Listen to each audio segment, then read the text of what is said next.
সবাই কেমন আছো? আমি ভালো আছি।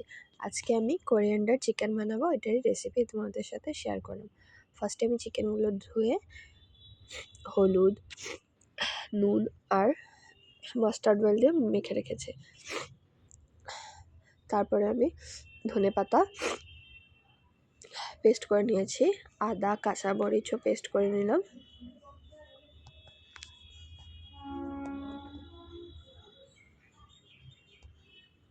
তারপরে জিরে গুঁড়ো, পেঁয়াজ, রসুন,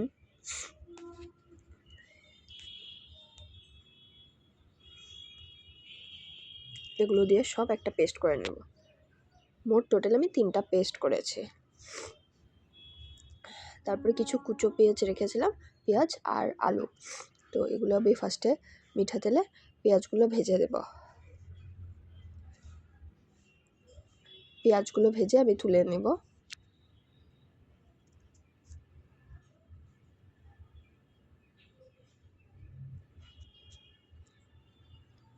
তারপর আমি আলুগুলোও দিয়ে দেবো। আলু দেয় না, বাট যেহেতু আমার ঘরের মানুষ সব আলু খেতে ভালোবাসে, তো আলু দিয়েছি আমি।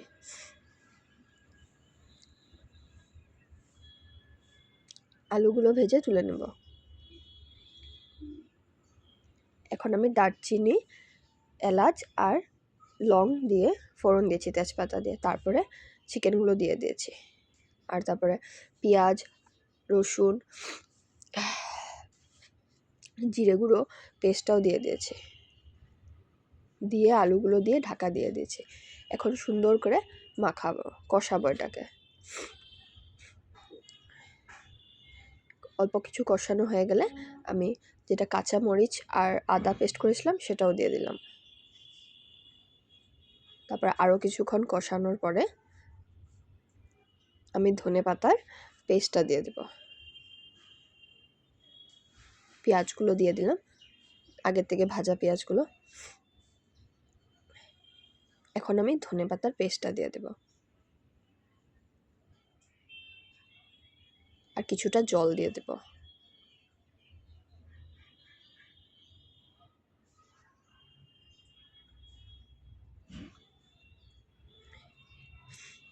এখন এটাকে বয়েল হতে দেব। এটা যখন মাখা মাখা হয়ে যাবে গ্রেভিটা, আর একটু আমি লেবুর রস দিয়েছিলাম।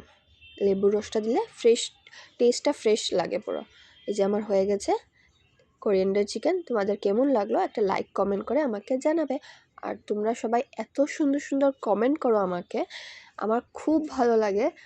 কমেন্টগুলো দেখলে আমার আরও ভিডিও বানাতে ইচ্ছা হয়, যে তোমরা দেখে আমার কমেন্টগুলো, মানে খাওয়াগুলো দেখে, রেসিপিগুলো দেখে এত প্রশংসা করছো, তো খুব ভালো লাগে। ধন্যবাদ তোমাদের এত সুন্দর কমেন্ট আর সাপোর্টের জন্য।